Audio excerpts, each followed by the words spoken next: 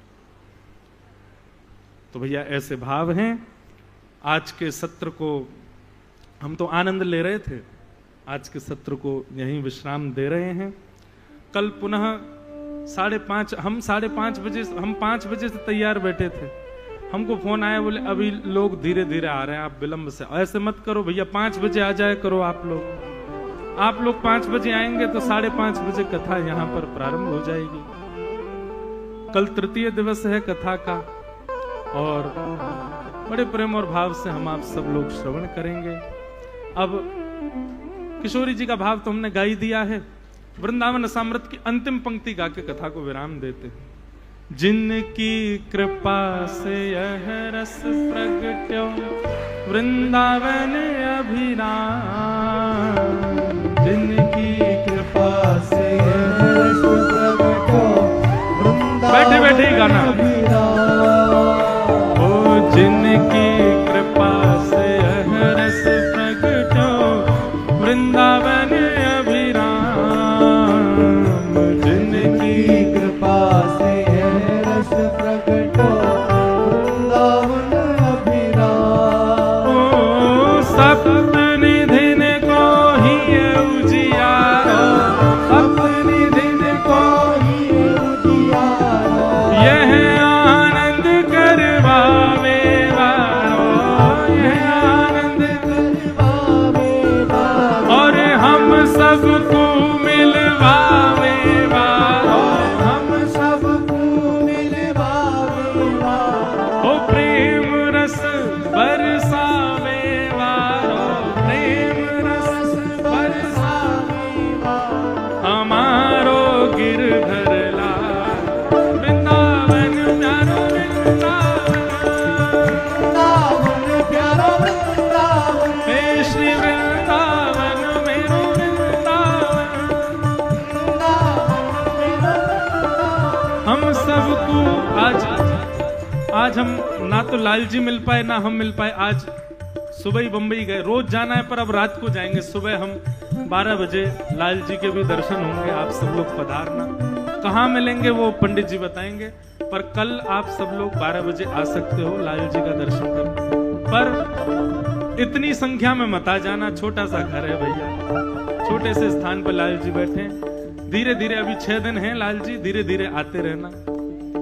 हम सबको मिलवावे वारो, हम सबको मिलवावे वारो, और यह आनंद करवावे वारो, यह आनंद करवावे वारो, हमारो गिरधर लाल वृंदावन प्यारो वृंदावन, वृंदावन प्यारो वृंदावन, हे श्री वृंदावन मेरो वृंदावन, वृंदावन मेरो वृंदावन, हे श्री वृंदावन मेरो वृंदावन, वृंदावन मेरो वृंदावन, हाँ श्री वृंदावन प्यारो वृंदावन, वृंदावन प्यारो वृंदावन, श्यामा हृदय कमल सो प्रगटो, श्यामा हृदय कमल सो प्रगट्यो, प्यारी राधा हृदय कमल सो प्रगटो, राधा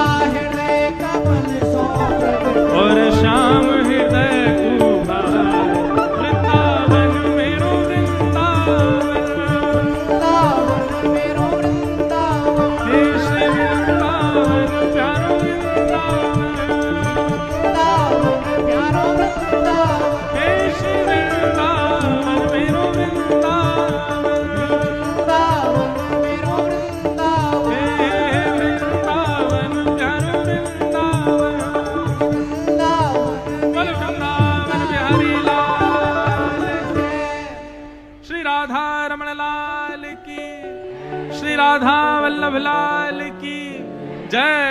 जय श्री राधे। अयो लाल सबई चो झूले लाल। आप सबको जय श्री कृष्ण। कल पुनः मिलेंगे। कल लेकिन 5:30 बजे ही कथा प्रारंभ होगी। आप सब समय से आ जाइएगा। आरती के पश्चात आप सब अपना स्थान छोड़ सकते हैं। आरती बड़े प्रेम और भाव से सब लोग गाएंगे।